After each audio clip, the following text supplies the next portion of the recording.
Pick up next. Okay. Good afternoon, everybody. No problem hearing me. Usually don't even need a mic. I don't want to get any feedback here. So today, I'm excited to present to you Mahmoud, who has graciously agreed to talk to all of us today. And he's a Kenwood resident as well as Professor Emeritus at McAllister College. And so today we're going to talk about his book, Haiti, The Hidden Truth. And I'm going to let him go ahead and do that. So let's give him a round of applause.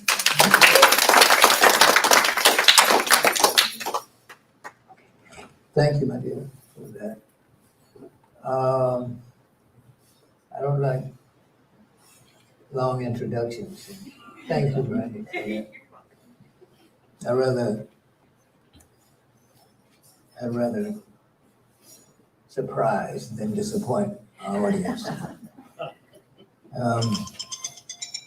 And I'm grateful for the opportunity to discuss something that's been a part of my life since I was the 10th grader. Now, I'm not, that's when Haiti became my life. Never been to Haiti. Had more than enough chances to go there. Had a minister, friend who had 2 or 3 churches there, and he would always invite me to come. He's such a nice man. I didn't want to disappoint him because I had conflicts with that, the role of the church and NGOs and all of those people who are supposed to be helping Haiti. I had some criticism of the way they do that. So I've never been to Haiti, but it's been a part of my thinking for most of my life. One of my nephews is married to a Haitian. I've met, I don't know how many Haitian students. I've counted Haitians among my friends. And it leads to my biases. I think we all have one. It took me a long time to get to this point in talking to people, is to let them know who you are, really are. And it took a while to do this, admitting your biases. I'm a biased person, and I'm in favor of some people more than others.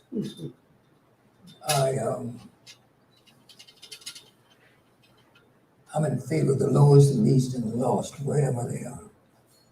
That's a position, that's a principal position. For people who've been robbed, oppressed, and degraded by whomever. I don't care about systems. Is that, what do you people say? Well, that's communist, that's capitalist. That's not the deal. It's whether a system mistreats human beings deliberately. I'm opposed to that. And so that's a bias right there. It colors everything I say. You know that. I also am a champion of youth. When I was young, I was serving youth. That's most of my conscious life has been about serving young people, even when I was 16. And I've functioned primarily as, if you want to stretch the word, as some kind of educator.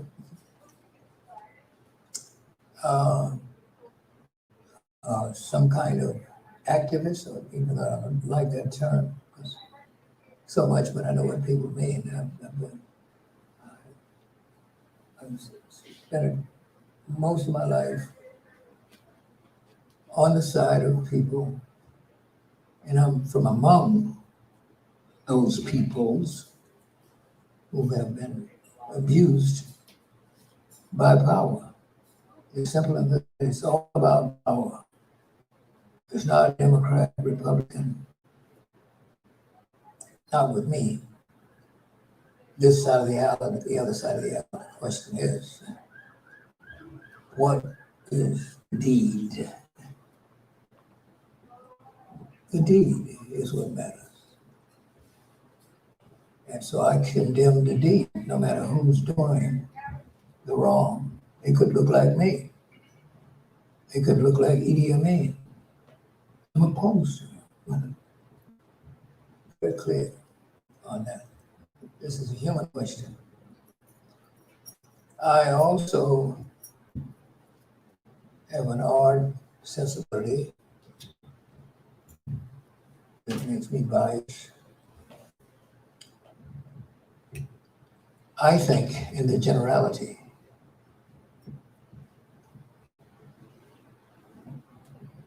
women and girls make better human beings than men and boys. And I'm not just saying that to you because you're mostly women. That's true. Anybody who knows me knows that.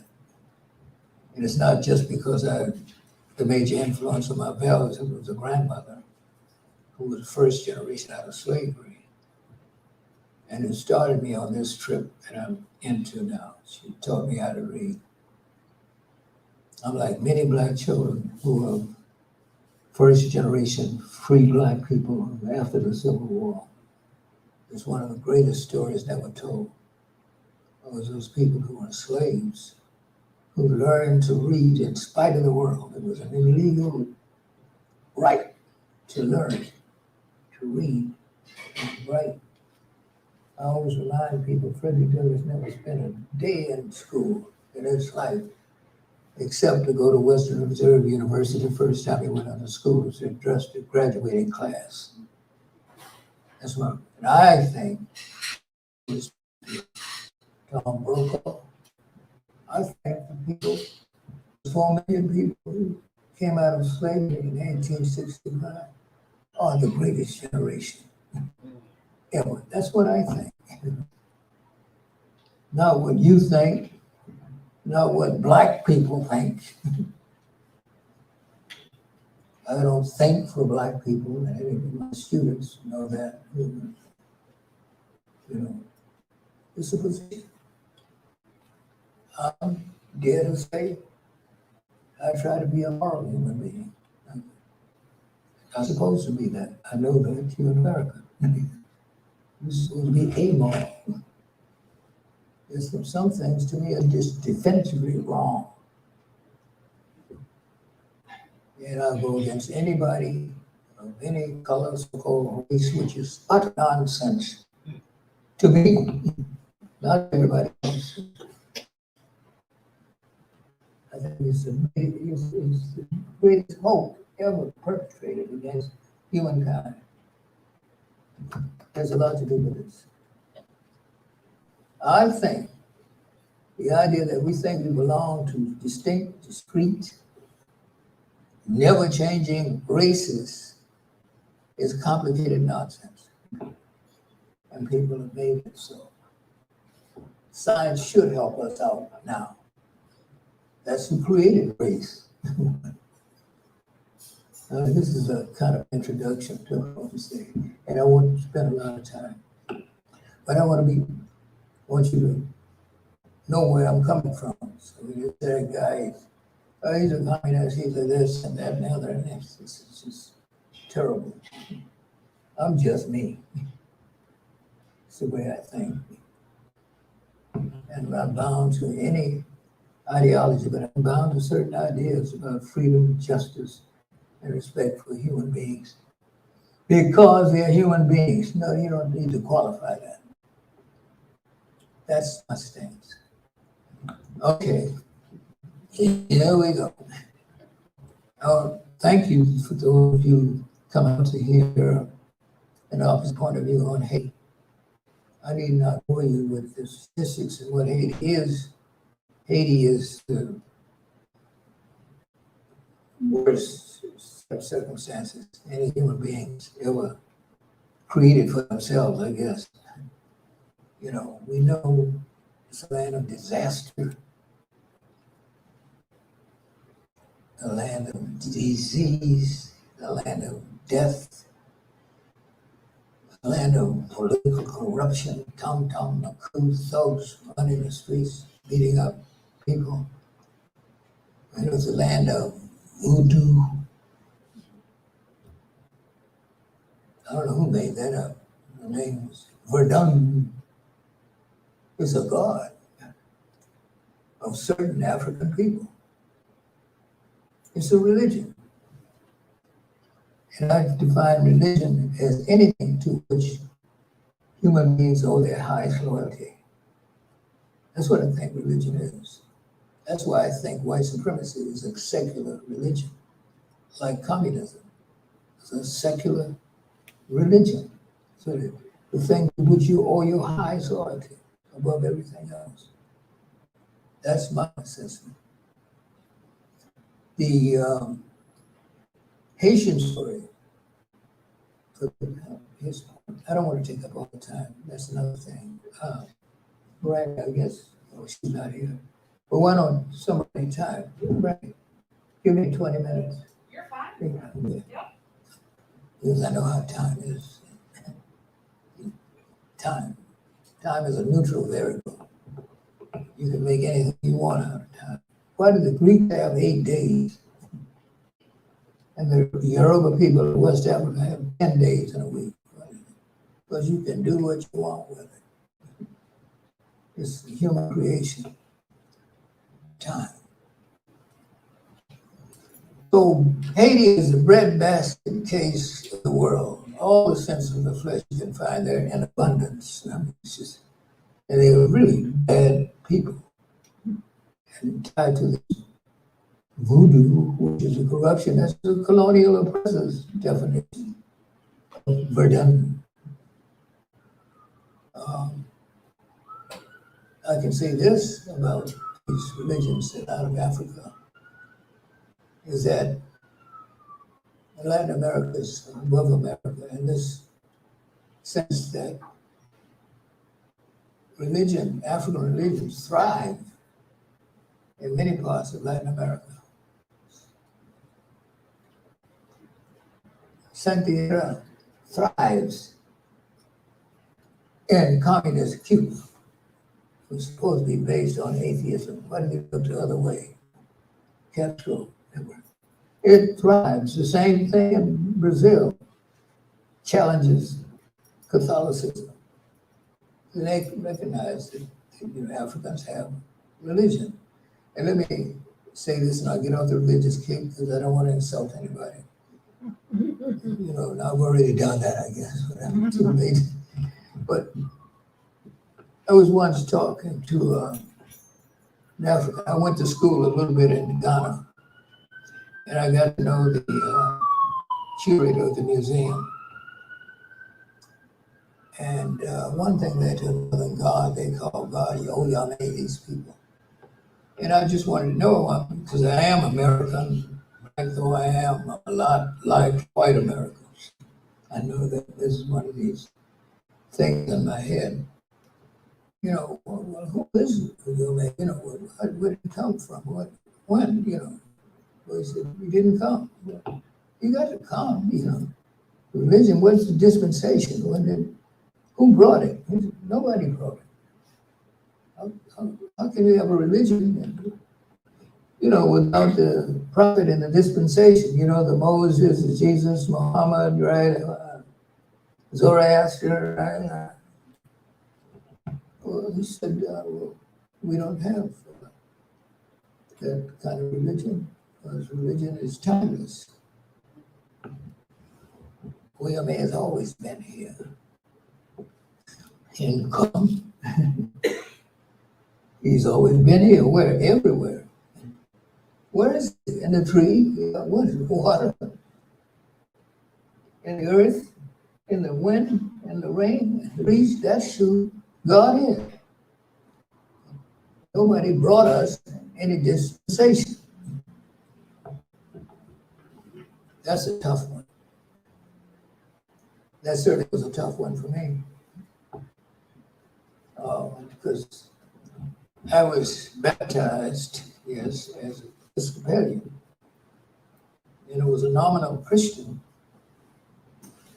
I guess until the Vietnam War is when it really began to question stuff like my faith. I carry a Muslim name, but I'm not a member of Islam. I have many Islamic friends. That's a name that belonged to a great historian who lived in Timbuktu. And I studied him a little bit. It's a family of scholars. Mahmoud al-Khatis, the last of a string of great scholars who wrote the history of West Africa in Arabic. That's why we know where Timbuktu was. That's what we know that's probably the most famous word in any language is Timbuktu. And it still stands at the bend of the Niger River, right? It's a ghost town. It once was a thriving city, trading with people above the Sahara, including some of the people who now call Spanish, and that's who put the word in our vocabulary. The Iberian people who knew African before the slave trade were trading with them when it was a little gang.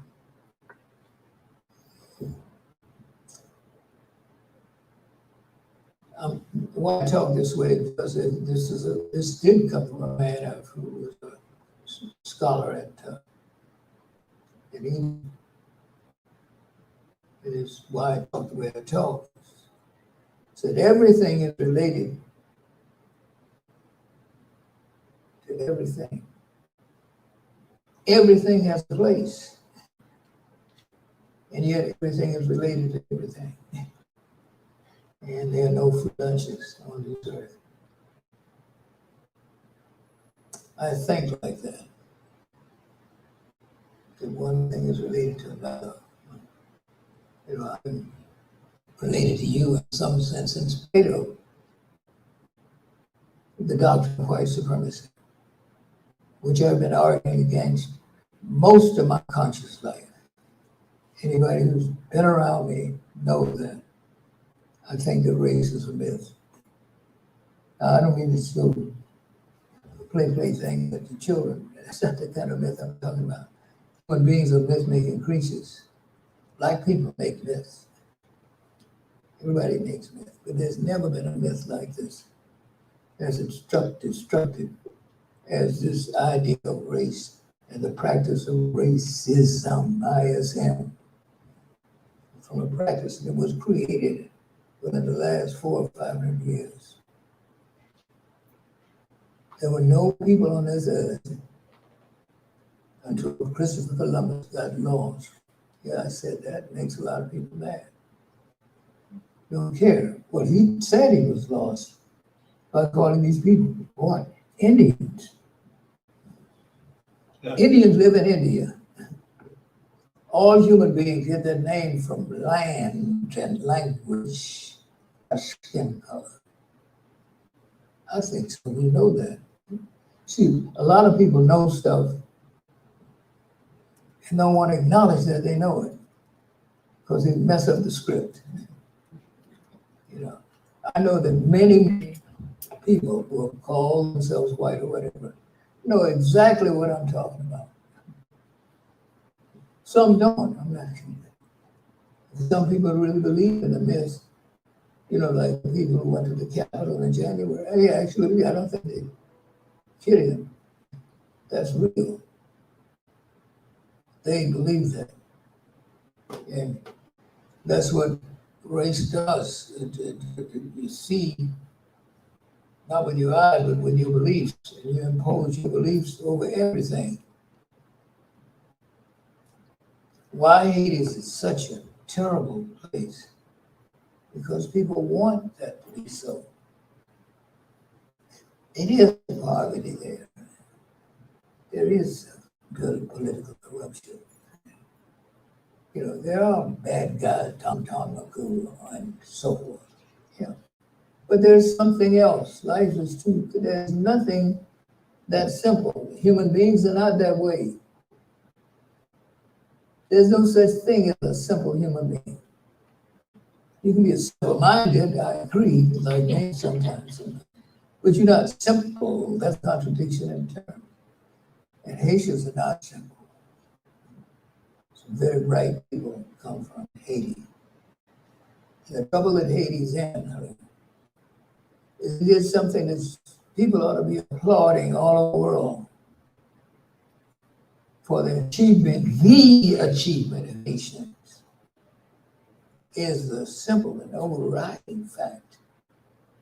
And they're the first people in recorded history that we know of in which a slave society overthrew their masters. Nothing to compare with it. It inspired people all over the world at one time. It inspired Simon Bolivar, who was often seen as the liberator of Latin America. He met with Haitians. He talked to Haitians. The leader of the Haitian Revolution, the great triumvirate of Toussaint Louverture, Jacques Dessalines, and Honoré Christophe. They were the greatest military leaders ever. You said, how can you say that?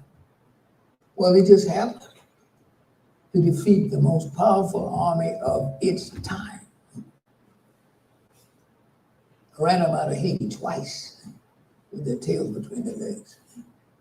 The most powerful white, I don't believe that nonsense, but I'm saying, state, Napoleon Bonaparte. They drained the economy of the French. The most powerful state had Europe on its knees from 18 up until the German coalition in Belgium, where he was defeated. He was defeated in 1815. Haiti had done that a decade earlier. That's what weakened Napoleon. It's not, the Europeans are not the first people to defeat Napoleon. It was Africans. The band of little ragtag Igbos and Hausas and Yorubas and Fry. They organized something people are not supposed to do if you're black. They were unified. They were different peoples in Africa. That's what it didn't belong to any Negro race. That's nonsense. Toussaint Louverture was an Ashanti, people who identify with in Ghana. Very bright people. He was Jacques Dessalines was a Yoruba who lives in the northern part of Nigeria. Another thing, what makes me say people know what I know and they won't say anything about it. I mean, I'm talking to intellectuals now. There are people at University of Minnesota, Wisconsin, Harvard, they know this stuff better than I do. And I've spent most of my life as an adult in academia around these people. They know 10 times more than I do what I'm talking about. Why isn't that more generally known? Why isn't that true? I'm not making that stuff up. There was a Toussaint Louverture. There was a Jacques Dessalines. And they kicked France out of Haiti twice and liberated the island from the French, from the English and the other party, the Spanish. When they gained their freedom, they gave Haiti its original name of the Tano people, not Indians, Tano people, not Indians, they didn't speak Indian. And they were eliminated shortly after the first one, Hispaniola, the Spanish started the genocide. The French got it for a while.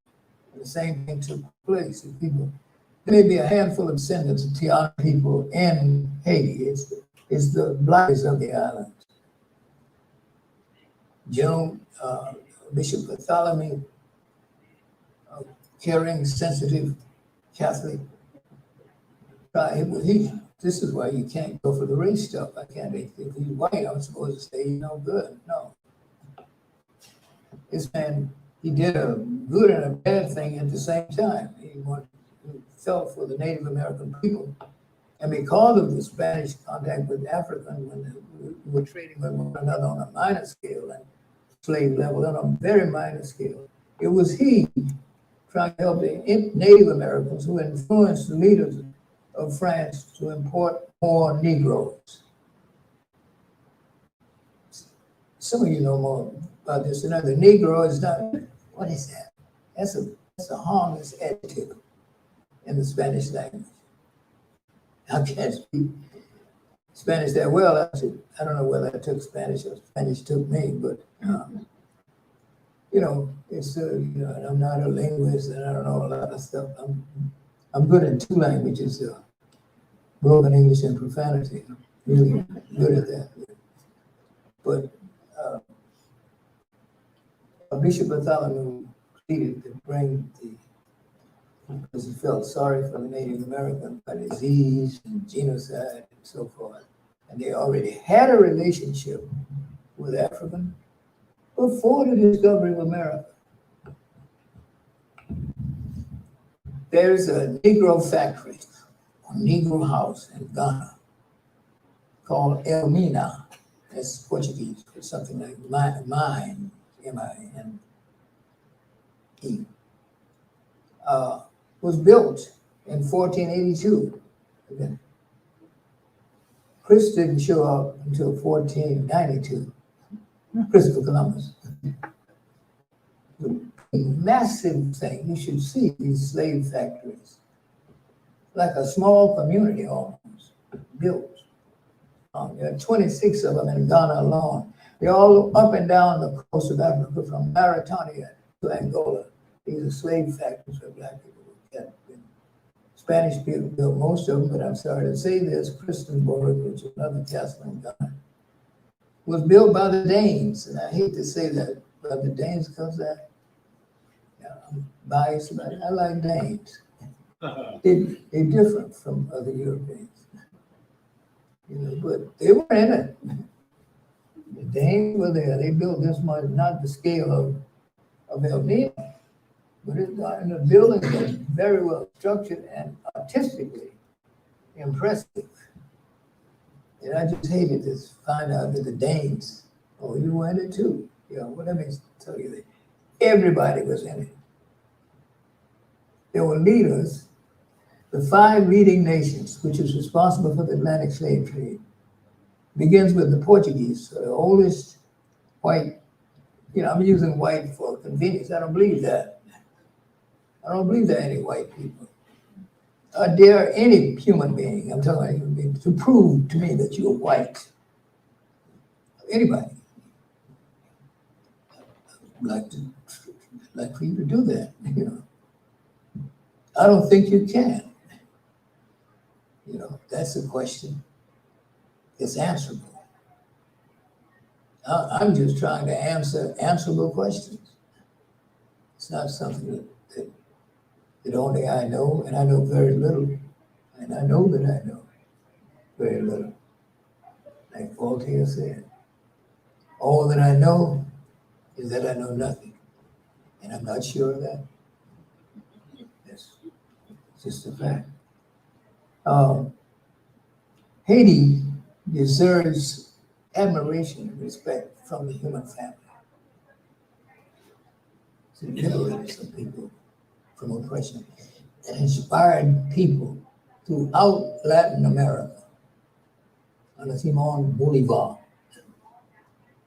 That's why Latin America, the whole of the 19th century, took the whole century.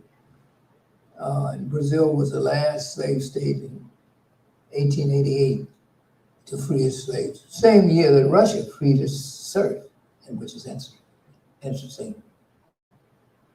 So Haiti needs to be dealt with fairly by historians and all these other people because it is a magnificent story. I think it's the greatest story never told. It's an inspiration story. The great story of slaves overthrowing their masters. It never happened. Another tidbit. Denmark Vesey was inspired by the Haitian Revolution. Who was Denmark Vesey? You know, if we had a real history of America, we would know who Denmark Vesey was. He was the organizer of the largest slave conspiracy ever in 1822 in Charleston, South Carolina, at the then young and growing Mother Emanuel African American Episcopal Church, where those 9 people were murdered by this agent, Kelly, this young man, 21 years old. Sat down, prayed with them, and got up and murdered them. 9 people. That's greater than the Boston Massacre. Only 5 people were killed in the Boston Massacre. Isn't that interesting? That's a massacre. And walked out of the building. He is a victim of the doctrine of white supremacy. Black people are victims, Native people are victims, there's no question about it.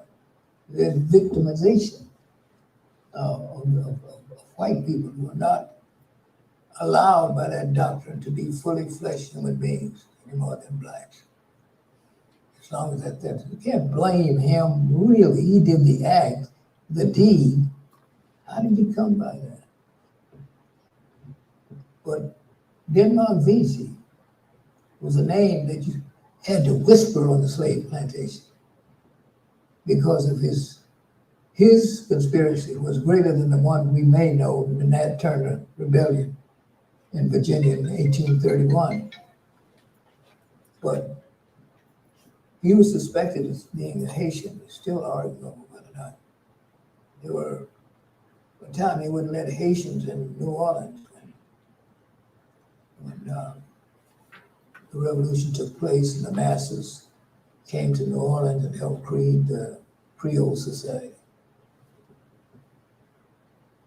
So I'm going to say over and over again that educated people, learned people, I have a different sense of what I call it. I think the Greeks were right. Did you say, leading oneself out of ignorance continuously? Never stop learning with a PhD. Yeah, that's what it's supposed to mean. Now the Greeks said it, so I know that's right. Right? Greeks are right about everything. Yeah, it's just it's leading yourself out of ignorance continuously, not the other way around. We are misleaders away from truth, away from knowledge, away from stuff right in front of you. And you can't accept it because the belief says you cannot accept African people, for instance, as a part of American history. We've been a part of American history longer than 80% of people who call themselves white.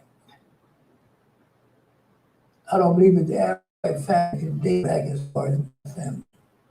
I don't believe it. My family has been in the legitimate war, I'm talking about, that one's not, we don't count all the wars against the Native Americans. But we missed the Revolutionary War, but we've been in every one of them since the War of 1812. Longer than most people who all they have to say is white and claim the history and nonsense like that.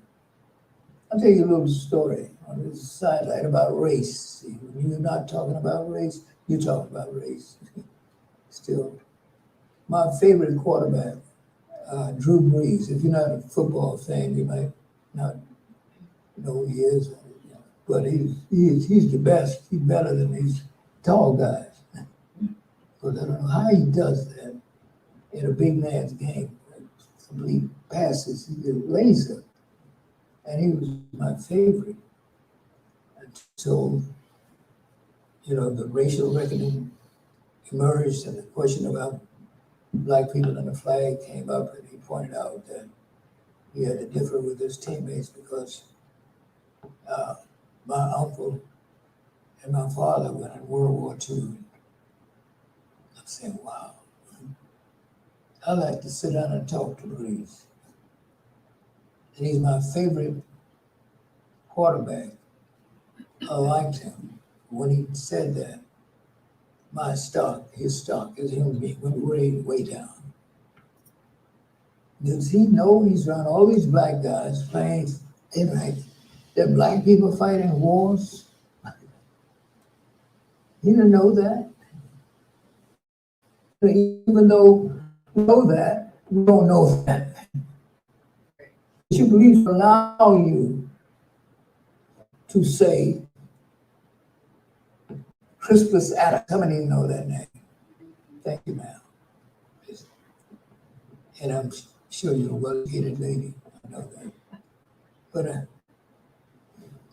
very few people, well-educated people. Now, John Adams said this. I didn't say this. On March 5th, 1770, the foundations of American freedom was laid by the death of that tall, woolly-haired Negro, knees unusually close together. The first to defy and the first to die for the cause of American freedom. I didn't say that. I didn't write that. They said that at the time.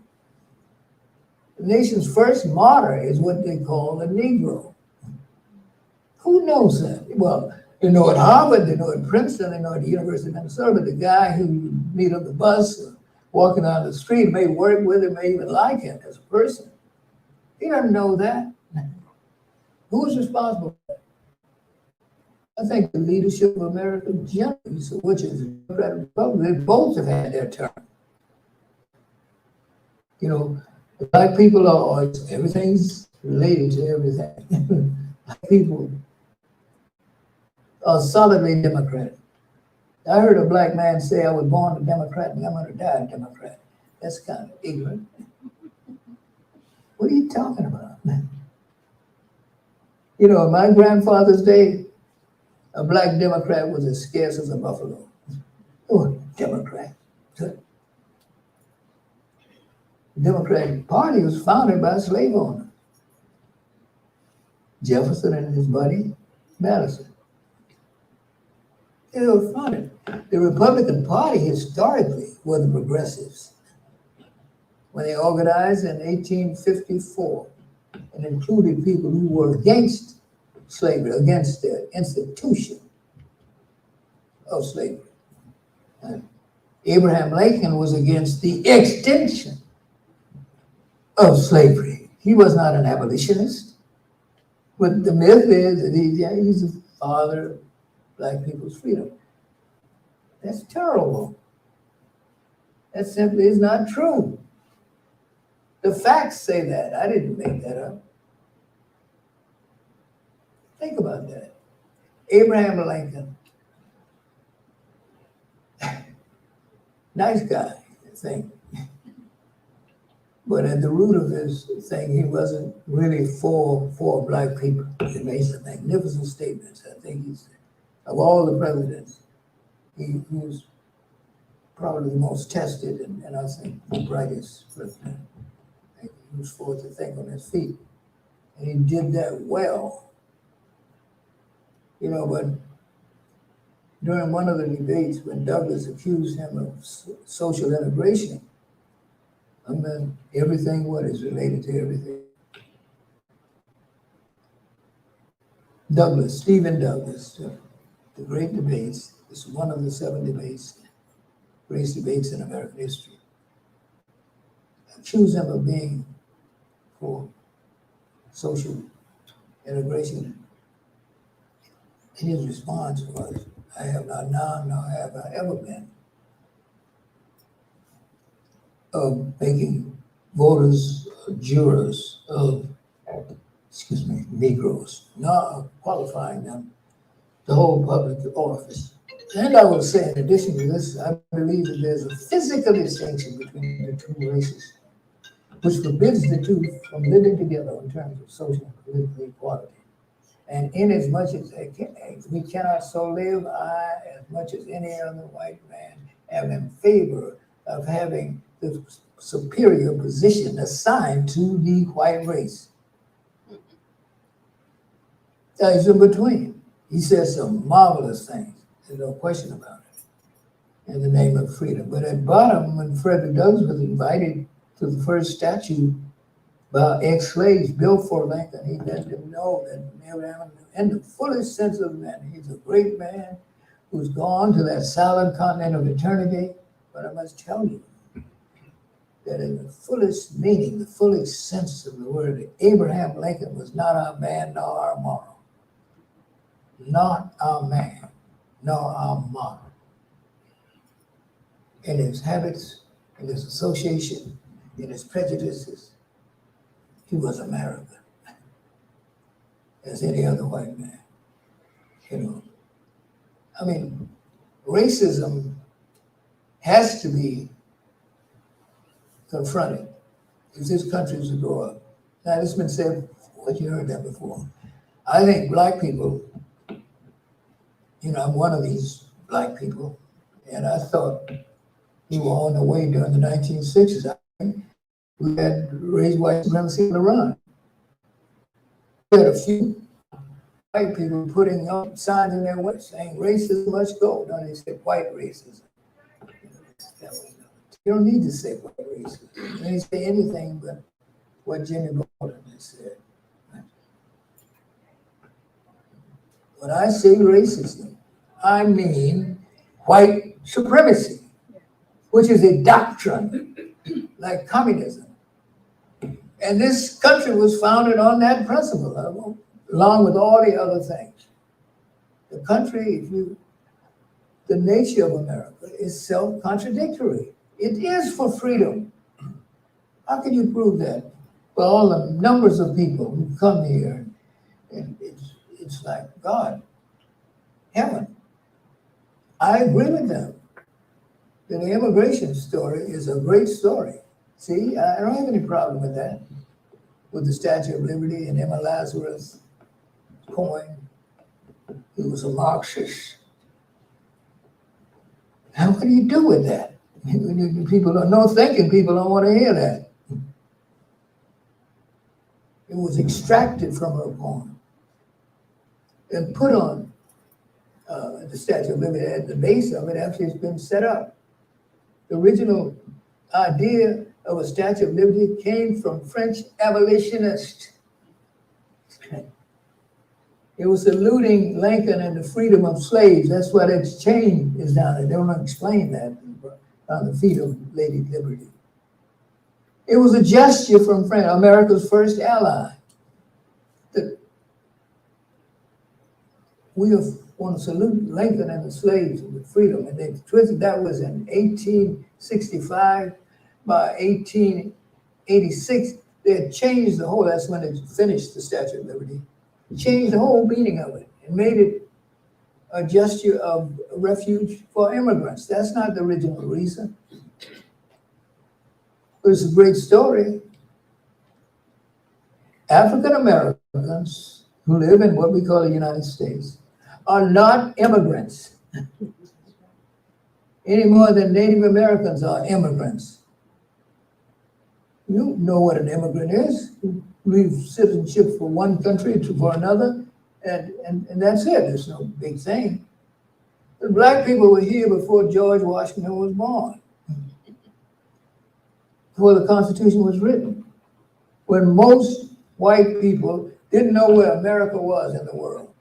We were building America's wealth. People don't like to hear that. What do you think slavery was about? What do you think that was?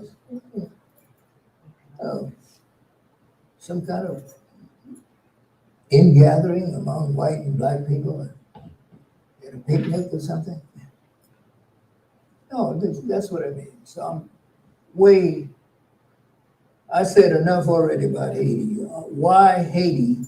And I want to refer you to people who've gone much farther than I in Haiti. A good friend of mine, Randall Robinson, wrote a book called Unbroken Agony, describing Haiti. He knows a lot, much more than I do about it, and written vast tracts. He worked for Haiti. He went on a starvation situation. He thought he was going to die when there was no help. One of these disasters that often comes to Haiti, he was trying to get help. He was taken off of, people had to save him who loved him because he was trying to get the attention of the world. What's happening? The organizations that come over to help never seem to be able to help Haitians. A lot of this stuff with these NGOs, non-government agencies, is nothing but a hustle. I've been around some of them. It's hustle. That's why, lots of money. People make lots of money. That's just the fact. Haiti is one of the great sources of inspiration for humankind, not just black people. That's what you ought to know. The Haitians defeated Napoleon, and as you see, his resources he drained the resources of France, and he was forced to give Jefferson Louisiana Territory on the cheap for $15 million. That's right. They're arguing in the Congress, of people saying, had it not been for these little ragtag Africans in Haiti, we would not have been able to purchase the Louisiana Territory, which made America twice the size that it was. As I think you told me. It's this twist of fate that we're not speaking French. Because Napoleon was about it all, about capturing other white people.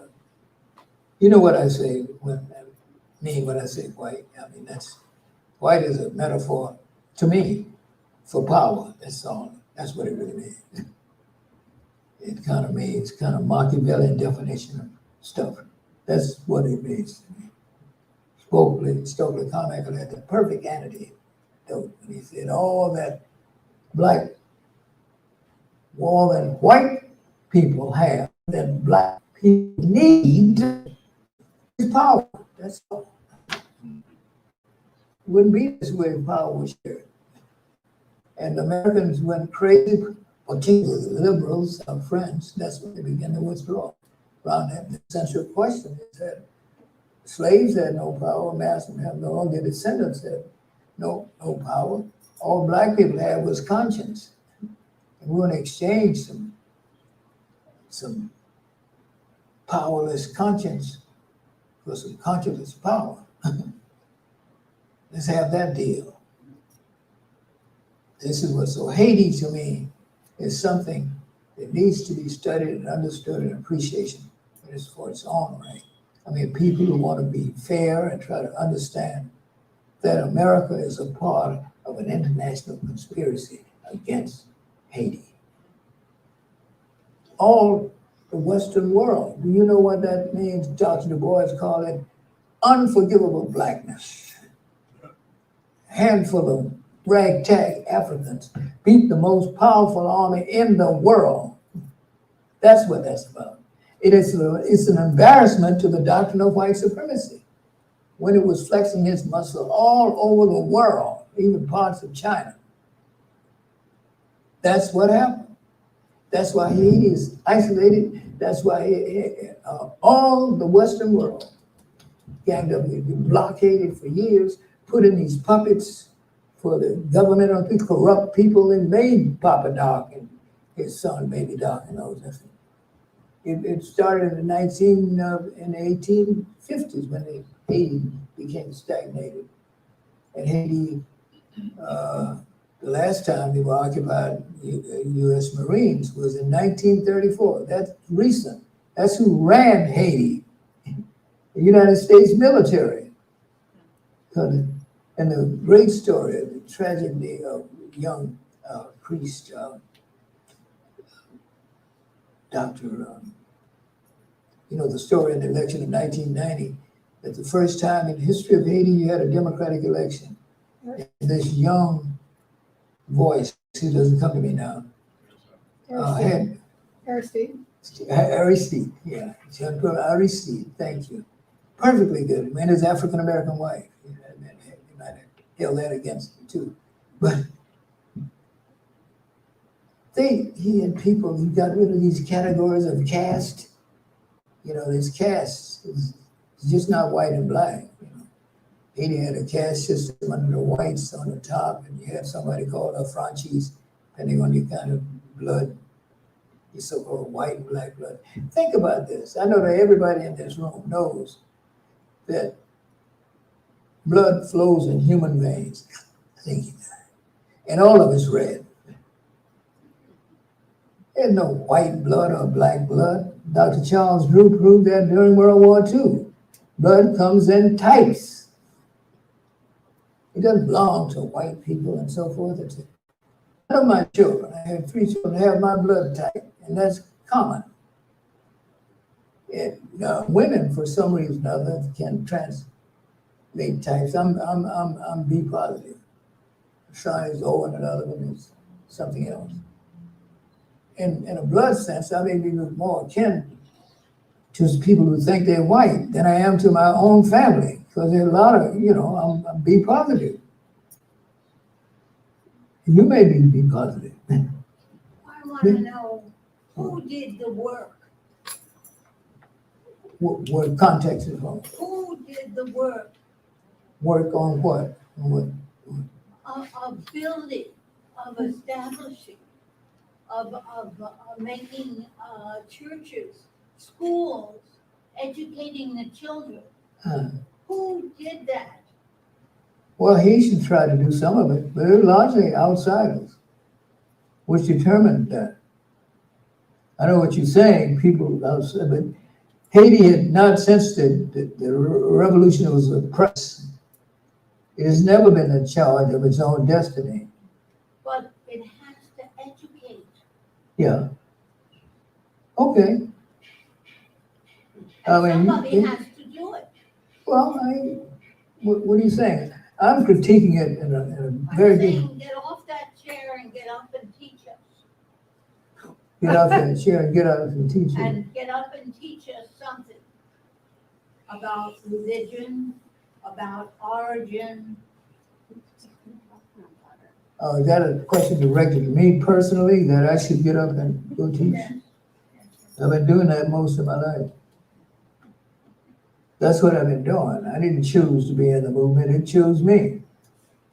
And my grandmother. And I'm listening. Yeah, well, what you're saying is I've talked to everybody in the American community, not just black people. I've been all over the country in different schools. I've been in white on white schools, where I was the only black person in town. There are black people like me all over America who've done that. It's funny, you're talking and I wasn't even on